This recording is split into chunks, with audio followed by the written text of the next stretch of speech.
Who exactly is the Outliers? And who is this mysterious creature that is stalking them? We will find that out in Uncanny X-Men number 2 by Gail Simone. Yo, what are we rating on? Roll that intro, cuz. Yeah.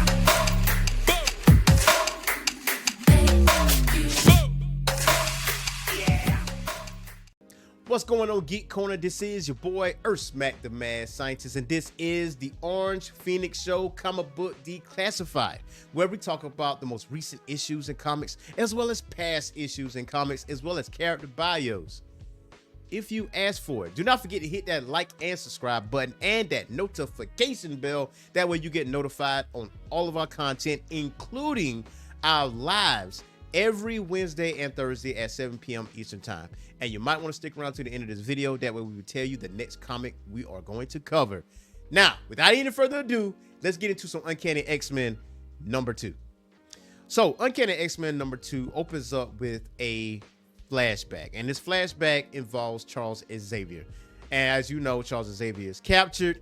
And it's under our estimation and hypothesis that he is in prison at Great Markham Prison, which is formerly the Charles Xavier Institute for Gifted Youngsters. But I digress.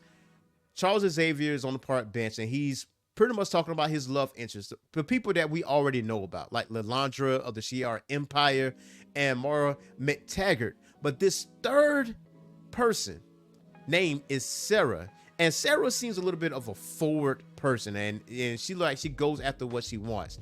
And she basically makes Charles Xavier help her up a tree to get a frisbee out. And she continues to have this conversation with him, like asking him what is he reading. And obviously he holds the book behind his back, which is basically a book called Genetics Unlocked. And she goes on to say, like, hey, I heard you was a pagan. And Charles responds, I'm not a pagan. And she says, I know, because I am. And then she continues to have this conversation with him.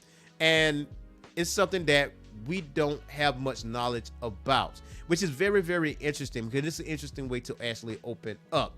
Now, Gail Simone done a phenomenal job with Uncanny X-Men number 1, and she does a phenomenal job in X-Men number 2, especially with this current run. Now, we go to what's going on from the past issue, where the Outliers from the front of the comic that we're talking about, because we asked the question, who is the Outliers? And these young teenagers are the Outliers, and they are running away from this mysterious entity, which implies that this entity may be a witch or a mutant of epic proportions in a supernatural sense.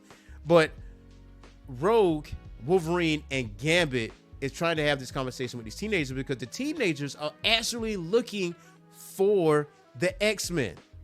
But as you remember from Uncanny X-Men number 1, Gambit made a deal, and he has an Eye of Agamotto. Now, it seems to me that the Eye of Agamotto is acting on its own, because the Eye of Agamotto struck one of the teenagers, and that causes a fight between the Outliers and the X-Men. Now, are you asking the question, did the Outliers defeat the X-Men? Of course not. We're talking Rogue, Gambit, Wolverine, and everybody else in between. These are highly experienced mutants, been in countless battles, won countless battles, been to near-death experiences and death experiences.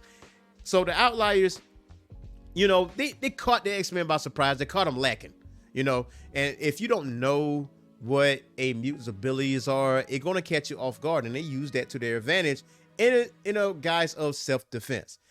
Now, the fight goes a little quicker than usual. But before we get to the end of that fight, we got to flashback a little bit more to Grey Markham Prison, where we see Captain Ezra in the danger room. And this one of the rooms she chooses not to destroy, not to dismantle.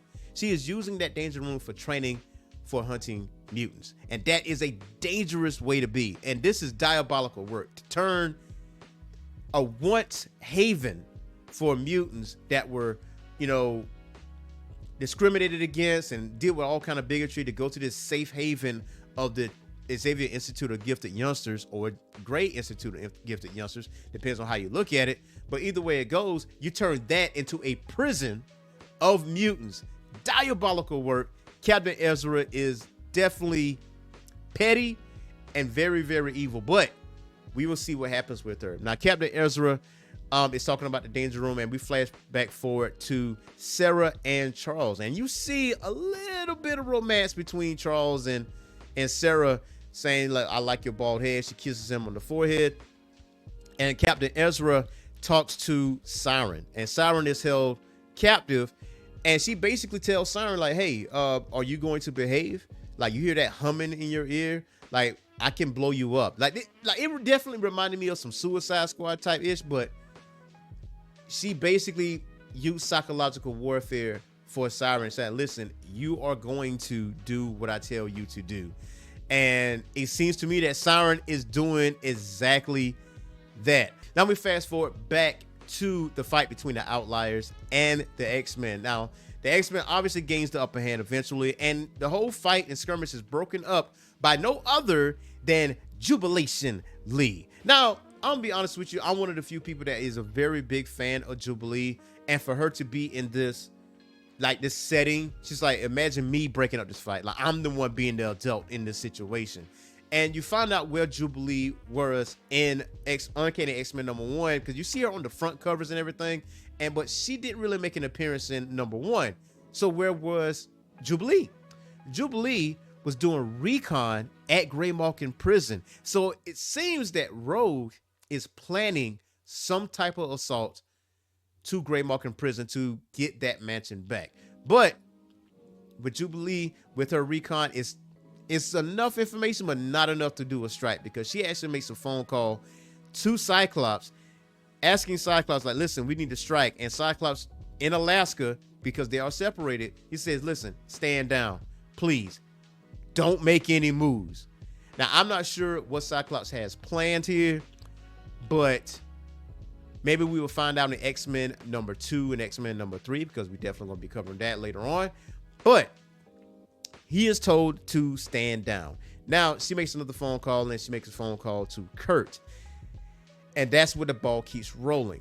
Now, as you notice, one of the mutants was captured by this mysterious entity in Uncanny X-Men #1. And you come to find out in the last panel that mysterious entity, that witch-like entity, is no other than Sarah, which makes the plot thickens even further. Now, I know I skipped several parts of this comic, and I did it for good reason, because I want you guys to go out to your nearest comic book store and pick up Uncanny X-Men #2. And now the next comic we are going to cover is Teenage Mutant Ninja Turtles #2, featuring no other than Michelangelo. The first issue featured Raphael because he was in prison doing some insider work, and now we go to Tokyo, Japan with Michelangelo.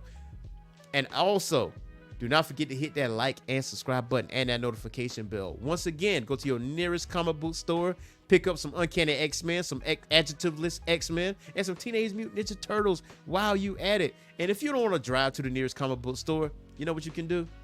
You got a Kindle app. You got Comixology. Go ahead and purchase your digital copy of these issues. Again, do not forget to hit that like and subscribe button and that notification bell. Thank you for being part of the Orange Phoenix family. Do not forget to hit that subscribe button. We are at 312 subscribers, ladies and gentlemen. So until next time, y'all, peace.